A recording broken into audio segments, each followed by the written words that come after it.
Mamerina ny fiarabana ary tonga sondray eto amin'ny vaovao manokana ny KOLO TV amin'ny ety androany ety. Mamerina ny fialantsiny tamin'ny fantarana noho ny fanangonam-baovao sy ny fanomanana. Tsy andrela intsony isika fa nanomboka ny maraina teo nefa filaharana no hita teny amin'ny boriboritany rehetra teto Andrenivohitra. Hita taratra ny favitry ny vahoaka malagasy ifidina nisa zany lesoka vitsivitsy.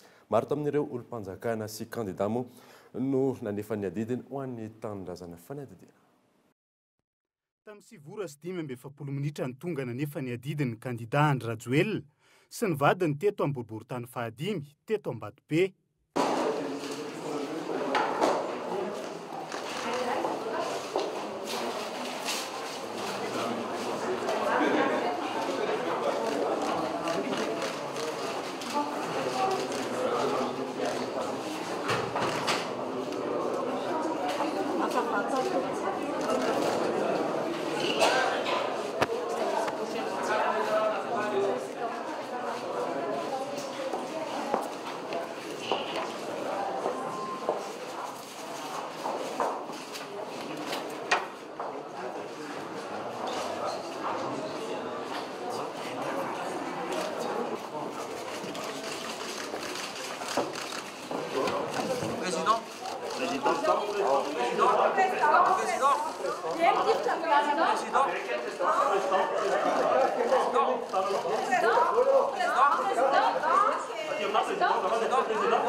Androany dia andro lehibe eo amin'ny tantaran'ny firenena satria andro anankiray anehoan'ny olom-pirenena izay feno taona ny adidiny amin'ny maha olom-pirenena anazy. Noho izany mba ahafahan'ny izy ireo misafidy dia matoky ny fahendren'ny malagasy, matoky an'ny malagasy tia tanindrazana andro zao anehoantsika ny adidy ahafahantsika misafidy ny olona izay tiantsika hitatana an'ity firenena ity. Matoky ny hoavin'ny Madagasikara, matoky ny fahendren'ny malagasy ary matoky amin'ny fandraisan'ny malagasy rehetra adidy sy andraikitra ao anatin'izao fifidianana izao.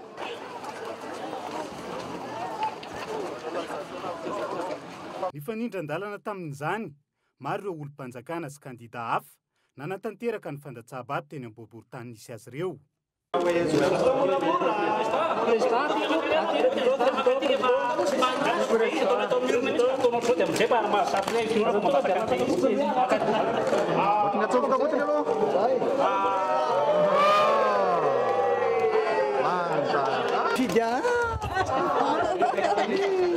Tena ahitana azy tena fifaliana lehibe ho azy koa natanteraka ny adidy eo amin'ny firenena satria raha antsika mahita tsara fa kion-dalana lehibe amin'ny firenentsika dia faly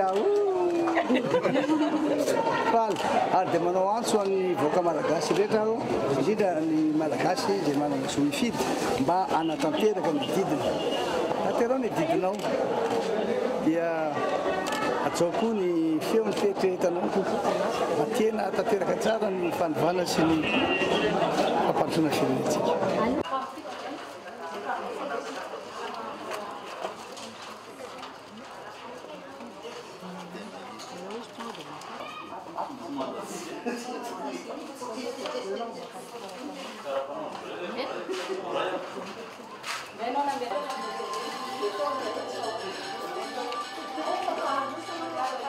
Zavatra tsikaritro aloha zany ary tena manaitra dia ny fahazotoan'ny olona mifidy amin'ny 10 maraina tsika zao nefa raha ny soni vitan'ny olona efa avy mifidy sy ny fizotran'ny olona mitanjozotra mamonjy ny borao-pifidianana ary ny filaharana manoloana ny borao-pifidianana dia tena mahavelom-bolo ary tena tsapa sy hita fa tena hoe mandray ny andraikiny ary mampiasa ny fahefana nomeny ny lalàna sy ny lalam-panorenana azy ny vahoaka malagasy amin'izao fotoana izao.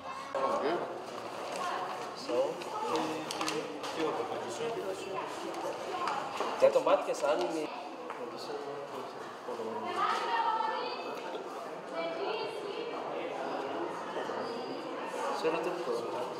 45% le taux de participation par les jours, ils sont pareils. Et même si il faut que le taux de participation en Iran, nous sommes tous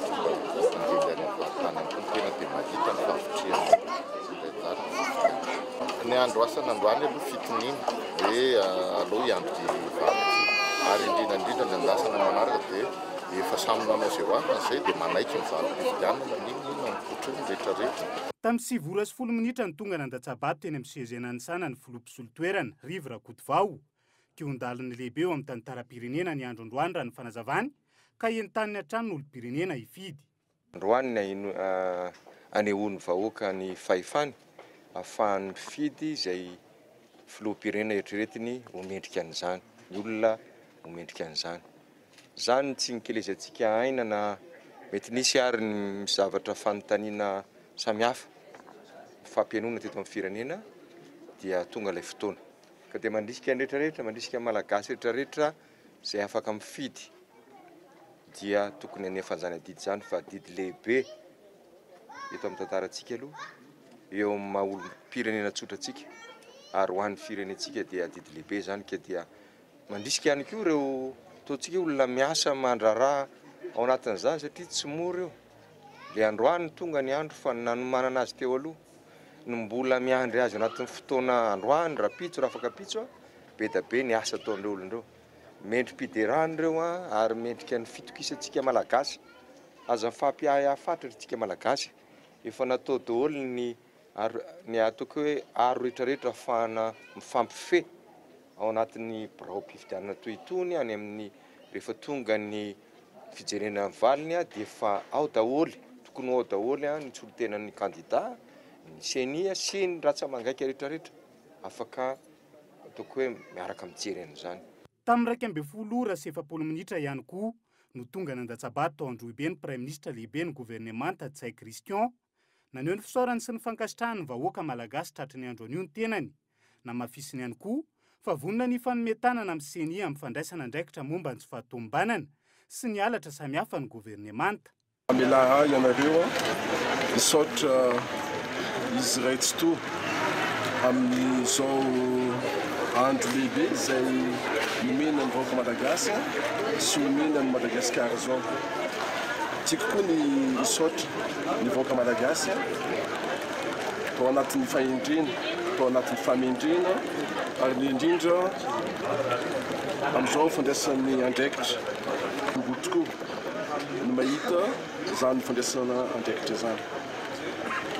Ny fandehan'ny fizotra ny fanjatsam-bato androany dia milamina ao anatin'ny fitoniana, ao anatin'ny filaminana ary ao anatin'ny fandriam-pahalemana.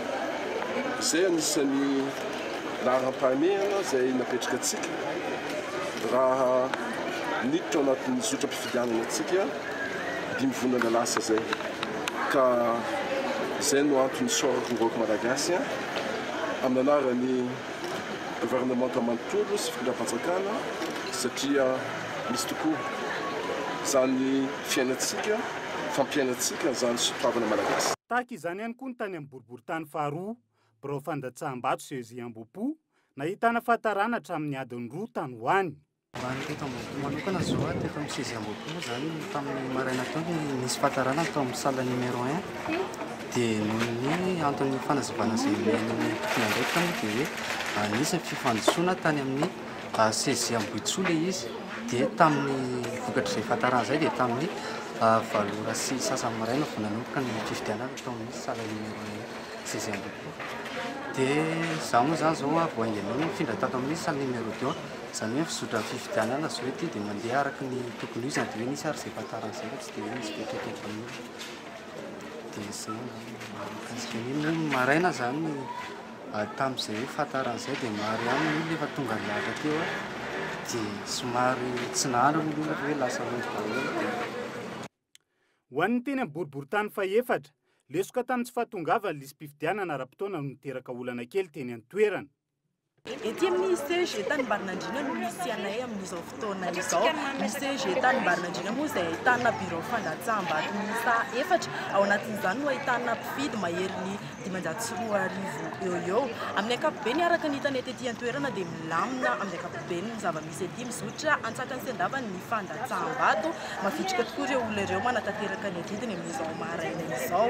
Na dia misy ary ireo indro kely madinidinika izay misy nampimenimena ny tokony andraikitra iray ety an-toerana. Indro kely aloha izany dia amin'ny lafin'ny fidy sy ny misy mpividana. Izany hoe raha zavaiko ilay izy dia tao anatin'ilay lista bouillon soratra mazava tsara ilay olona. Tsy mifindra monina ilay olona ary mbola eto soma tsara vonona ny andron-jabato. Rehefa nandeha tao amin'ny bureau fandatsaham-bato tsy ao ilay olona. Dia tena naneho ny alahelo sy ny atezerana izany ilay olona fa naninona no latsaka izy amin'izao fotoana. Dia izay moa tsy tanay izay ambara satria tena nataonay tokoa ny confrontation an'ilay listanay tamin'ny bouillon. Tena ao soma tsara mihitsy ilay olona. Misy ny signaturany hoe tao izy no manamarina hoe tena ao izy satria nantsona ilay mpifidy raha tadiditsika hoe miantso ny mpifidy mba hanamarina ny anarany any anatin'ny fokotany bureau-pokotany amin'ny lista izay fahiny am-pelantanany. Tena tonga tokoa ilay olona io. Anao sony izy hoe ao. Nampiseho ny fahavononana izy zany efa hatrany hoe vonona ny mifidy izy mijery ny anarany izy tsy ao tapika izy amin'izao fotoana. Ny zotra soa aman-tsara ihany koa ny teny amin'ny boborontany fahaenina nandalovany mpanao gazety. Ny fisokafanay moa zany dia nisokatra ara-dalàna ara-potoana tamin'ny enina. Hatreto dia azotra tsakasy-davany ny fidy tao amin'ny bureau du vote misy ana dia 688 na 720. Nahitana fihavahana ny teo amin'ny commune Ankadindravola izay nanao antso amin'ny Pahibemarika. Faizorafaly sika eto Andriantsilavo mampita ny akon'ny fifidianana amin'ny toerana manomboka Ambohimanarina, boriboritany fahaenina, Antehiroka ary tonga aty amin'ny Ivato sy Ambohidratrimo. Eto amin'ny fokotany Ankadindravola Ivato no misy anay amin'izao fotoana izao. Raha ny hita tazana ato aoriana ato ihany koa dia mbola misy eto amin'ity fokotany ity ny fizarana ny karaha-pifidianana ho an'ireo olom-pirenena izay tsy mbola nahazo izany. Ny antony samihafa no mety hoe tsy faharetana atao amin'ny fizarana sy ny antony samihafa izay avy eto anivon'ny fokotany ihany koa dia misy ny fitondran'izy ireo ny carnet pokotany sy ny kara-panondro amin'izao fotoana izao ary antsona ny anarany ireo maka mandray an'izay kara-pifidianana izay vao mandeha mifidy misy sadimy ny bureau-pifidianana eto amin'ity fokotany ity ary manodidina ny 700 hatramin'ny 700 isaky ny bureau-pifidianana no isan'ireo mpifidy ao anatin'izay bureau-pifidianana izay tena aminao ety ihany ny akon'ny fandatsaham-bato ety amin'ny toerana izay andrikentanay. Antonina Biel. Andiananasana Soloko Mandemy. Andia Farisa Hasiniainy. Manoloana ny CG Ivato sy ny EP Ivato indray no misy anay amin'izao amin'ny folora 6 sasany izao zavatra misy aloha amin'ireo bureau fandatsaham-bato izay notetezina hatramin'ny maraina dia milamindamina ny ankapobeny tsy misy ny korotana fa ny indro kely fotsiny teto amin'ity EPP Ivato ity zany dia nisy andian'olona mitondra karazana t-shirt izay nanontany ny hevitry ny olona avy mifidy ka arahintsika aloha ny fanampanazavana entin'ny mpanaramaso ny fifidianana ety an-toerana makasika ny zavatra nisy satria taorinan'izay moa zany dia efa saika nisy ny fitsarama-bahoaka satria nitangoronan'ny olona teo ry zareo dia niditra moa nivitany filaminana nitondra ny zareo any amin'ny bureau-ny commune bureau zandary ihany koa moa zany eo akaikin'ny commune Ivato arahintsika ny fanampanazavana entin'ity mpanaramaso ity makasika ny zavatra nitranga dia ity Ivato izay. Zany nisy korotana teo satria nisy association hoe Exit Paul nijoro teo ambaravarana dia manao t-shirt zareo dia mitazona fiche d'enquête dia manontany izay olona tonga teo izy zany hoe iza no fidinao dia koseny eo amin'ilay fiche le izy nefa ilay zavatra koseny tsy asehony an'ilay olona kory dia rehefa moa zany dia izay manao superviseur dia hitanay ilay izy fa ohatran'ny nisy olona nanontany hoe iza no fidinao dia ohatran'ny teny ilay olona hoe dada ny fidinay dia tany amin'ny numéro 12 ny koseny dia ny antambatra daholo izay superviseur fa lalina vaiza moa ny azahoanareo manao an'io dia hoe izay ozy izy association miara-miasa amin'ny CENI zareo tena manao badizana CENI dia le représentant team reny moa nandroandroka azy hoe dia nitambatra daholo ny vahoaka rehetra zany saika anaovan'olona fitsaram-bahoaka izy hoe inona zany dikan'ilay urne latsabato miafina nefa mbola anontanianareo indray le safidin'ilay olona. Dia farany moa nisina numéro vert ny CENI dia niantso numéro vert ny CENI zay dia niteny ny CENI hoe tsy fantatray zany fa mpisandoka fa tsy miara-miasa amin'izany zay. Dia misy mpitandro ny filaminana moa teto misy zandary dia mety dia niantso ny chef district koa zay dia hoe tsisy izany dia nalainy zandary zany zareo dia ohatrany hoe atao enquête any environ zandary. Amin'ny ankapobeny nizotra ny mpilaminana ny fifidianana filoham-pirenena ny tapakandro maraina.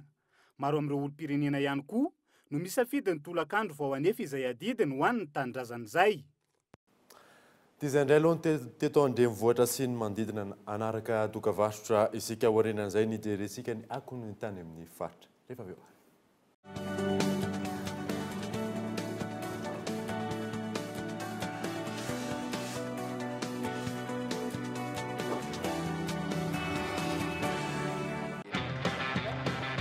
Oui, appel vers tous les opérateurs.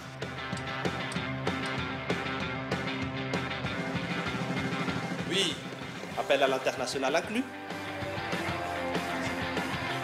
Oui, mes SMS, je ne les compte plus.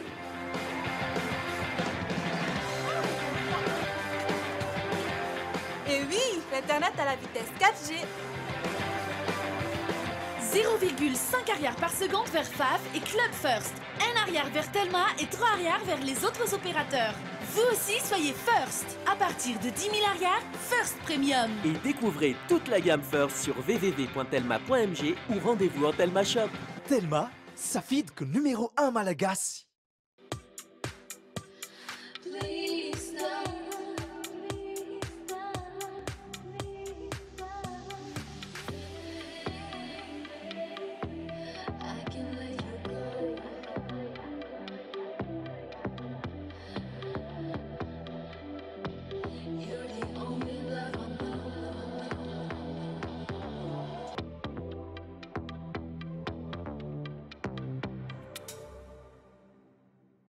Taloza rehefa hiantso mila mampiditra kody raha zany lafo be miantso indrindra makany amin'ny opérateur hafa ary mila lanina koa ny forfait raha zany mahanjavona taony crédit sao za efa bip tsy misy an'izany tsony tsy mila mampiditra kody ary zato dia efa afaka miantso mihoatra ny 2 minitra ary isa segondra miala ny crédit miantso ny tambazotra rehetra zany 7 jours sur 7 na oviana na ovina bip ampiasaina bip mora indrindra rehefa hiantso ny tambazotra zay tianao aleface vida.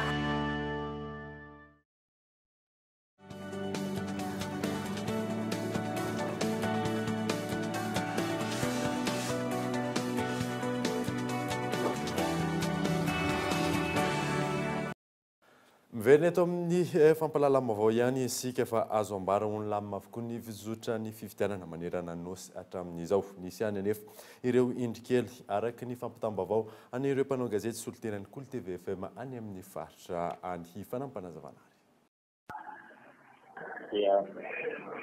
Eny ary dia misaotra anareo avy any amin'ny KOLO TV manome ny firenena tia Tomasina misy any amin'izao fotoana izao raha ny fifidianana izay atrehantsika androany 7 novambra taona 2024 dia saika nisokatra tamin'ny amin'ny ora avokoa ny biro fifidianana rehetra eto andrenivohitra Tomasina afa-tsy ny teny amin'ny fokontany Kanada izay efa tamin'ny 9 ora vao nisokatra noho ny fifamadian'ny valoty misy bulletin tokana fifamadian'ny biro valoty izay nisy amin'ireo bulletin zany tamin'ny biro roa samihafa.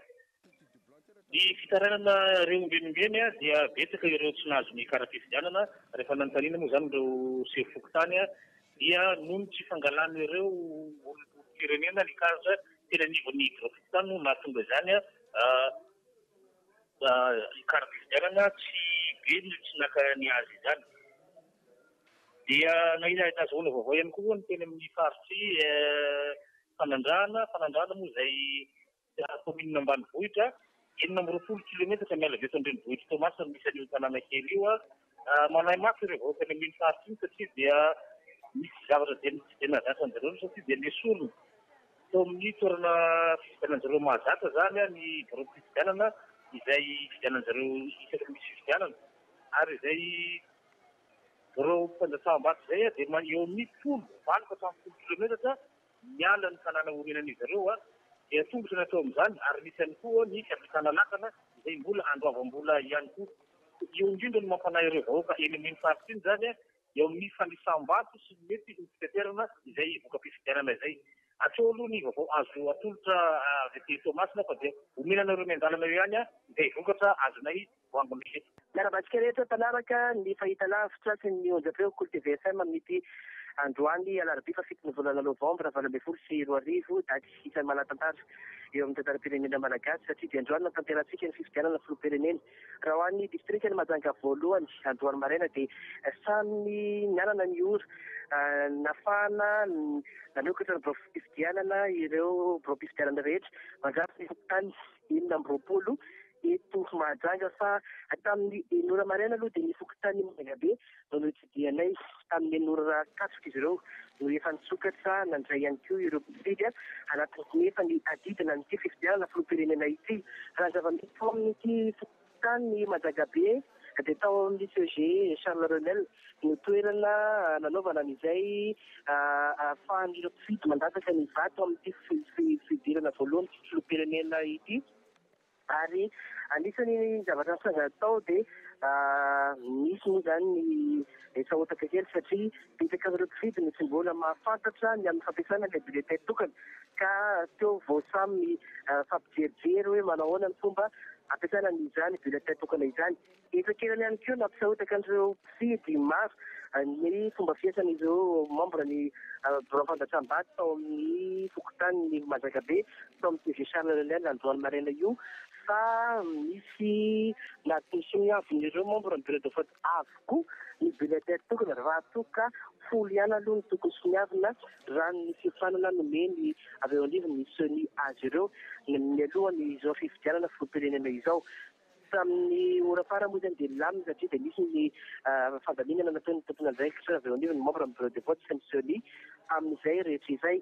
Raha ny zava-misy koa zany androany maraina ihany taty Mahajanga tao amin'ny fokotany ny Ambomandamina sekitera faha-efatra dia lehilahy iray izay membre ny bureau fandatram-bato tao amin'ny fokotany Ambomandamina no maty rehefa tapily rehefa misy tsy fahasalamana izay teo amin'ny toe-pahasalamana raha ny fanazavan'ny fianakaviany sy ireo namany membre ao anatin'ny bureau de vote ao Ambomandamina izay maty ity rangahy ity ary voaterina boaka ny toerana misy azy tao amin'ny bureau fandatram-bato tao anaty fokotany ny Ambomandamina sekitera faha-efatra. Raha izay ny tao fokotany Ambomandamina fa nitranga ny feo kosa androany maraina hitrany tokony tamin'ny 10 ora teo tamin'ny fokotany ny fiofio tetsy amin'ny EPP fiofio no toerana nisy ny bureau fandatram-bato dia nisy andiana tanora lahy maromaro no nanao fampielezan-kevitra anaty propaganda aloha ao anatin'ny fotoam-pifidianana izay tsy azo atao satria dia teren'izy ireo hofidiana ny candidat larana 12 nizaka nandravina ihany moa ny avy eo anivony ny taloha filaminana amin'ireo andiana tanora ireo ka nitsoaka tsy hita izay fialehan'izy ireo. Amin'izao retenenantsika amin'ny 12 ora sy pefany ampitana ny vaovao aty amin'ny fahita lavitra sy ny onjapeo dia misy bulletin tokana maromaro izay nahitana osika tao anatin'ny fokotany ny Tsaramandroso ambany. Izay natoerana araka izany ny bentanàna ny Mahajanga sy ny ekipa maromaro na avy eo anivony sony taloha filaminana manao ny fanaramaso an'izay fahitana ny bulletin osika izay raha ny fampitam-baovao azo amin'ity tamin'ny 12 ora teo. Amin'ny ankapobeny milamin-dratsy ny fizotra fifidianana satria dia manana ahiahy ny ankamaroany vahoaka ny Mahajanga ny amin'ity fanatanterahana fifidianana filoham-pirenena 20 sy 2024 ity. Izay aloha hatreto aloha ny vaovao azo ampitaina avy ity Mahajanga ho an'ireo amin'ny Kolo TV sy Kolo FM Hervé Manatsoa. Nisokatra tamin'ny 9 maraina avokoa ny bureau fandatram-bato rehetra taty Ambatondrazaka teto tantara Ambatondrazaka indrindra ary raha ny fahitana azy tamin'ireo bureau fandatram-bato sasany teo amin'ny EPP atao tanteraka sy Gerazaka dia tamin'ny sasany nefa nitambozotra teo ireo mpifidy anjatony teo eo izay niandro ny fisokafana izany tamin'ny 9 maraina. Vao nisokatra moa izany rehefa nipetraka ny lamina nataon'ny tompona andraikitra dia niroso tao anatin'izay fifidianana izay. Ary tamin'ny valo dia efa nanomboka vitsivitsy ireo nitambozotra ny lasa tao anatin'izany bureau fifidianana izany fa somary namonjy ny asa mandrarano davanandro izy ireo. Amin'izao fotoan'izao kosa efa manomboka miverimberina avokoa ireo mpifidy izay mbola tsy nahefa ny adidiny mamonjy ireo toera fifidianana ireo. Raha toa ka tambatra ny isan'ny bureau de vote na ny toera fifidianana tia distrikana Ambatondrazaka dia mahatratra 70 arivo ary manodidina ny 3,4 hetsy ny isan'ny mpifidy izay andrasana an-databato amin'ity androany 7 novambra ity.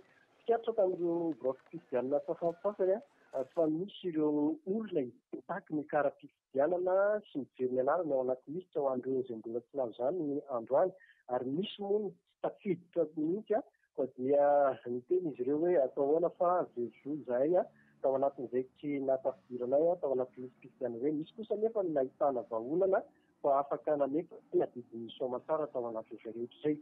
Tetry amin'ny EPP Amparabonga kosa teo amin'ny 6 teo misy trangan-javatra somary manaitra an-rehetra satria misy atao hoe fikambanana safidiko Madagasikara izay mitondra taratasy izy ireo manao mametraka fanontaniana amin'ireo mpifidy izay efa avy nandasa-bato tao amin'ny EPP Amparabonga io izany hoe mbola ao anaty enceinte na ny lakoron'ilay toerana nanao fandraisam-bato izy ireo no manontany izy amidinao dia mandray lisitra izany. Taitra azy ireo olona izay nanontaniana koa izay no nahatonga azy ireo somary savorivory ary dia nitaraina izy ireo ahoana ny safidinay miafina nefa takiana ny fahafantarana an'izany dia nandray indraikitra moa ny mpitandron'ny filaminana sy ireo teo anivon'izany bureau de vote izany hoe ireo délégué fa nandefa azy ireo ary nitaky ilay taratasy izay nambara fa misy solona tokony andraikitra ary nahazo araka ny fanazavana avy anivony safidiko Madagasikara izay. Tsy teo amin'ny EPP Amparabonga ihany nahita reto safidiko Madagasikara ireto fa tamin'ny Segerazaka sy ireo toerana misy ny bureau fandraisam-bato efa tapitanana Ambatondrazaka ary manodidina mivaly izy ireo no miasa teto an-toerana tao anatin'izay. Izay no azo nampita aloha taty Ambatondrazaka amin'izao fotoan'izao milamindamina. Mpifidy voasoratra anarana 12 sy 704 no andrasana amitany adidiny amin'izao fifidianana ho filoham-pirenena 12 sy 4 izao eto amin'ny distrika Maintirano izay manana birao fandatsaham-bato miisa 5,50 ka 9 amin'ireo dia eto amin'ny komina Renivohitra Maintirano izay miparitaka amin'ny fokotany 8. Amin'ny ankapobeny dia mizotra mpilaminana ny fidianana hatramin'ny maraina teo na dia tsapa aza fa ambany ny tapavitry ny mpifidy efa samy vita nandatsabato ireo sortena mpanjakana ato amin'ny faritry Melaky. Raha tamin'ny 9 ora mahery no tonga nandatsaka ny azy ny prefet ny Maintirano Rakotomalala Louis Robson Mivady. Mijanona any amin'ny faritra izay hatrany isika dia nahitana tranga manokana tany Maintirano nisy ny fanafian-dalo tamin'ny alina sy ny maraina teo ary mbola manara-diny fokon'olona hatramin'izao fanampanazy-vatra. Amin'izao fotoana izao dia mizotra tsara ny fifidianana aty amin'ny distrikany Maintirano. Indrisy kely nefa misy amin'ireo komina sasasasany andapiriny manambao sahirana amin'ny resaka asany malaso na dahalo amin'ny fangalarana omby. Ohatra ray izao tao Ambiky nisy omby very tamin'ny alina.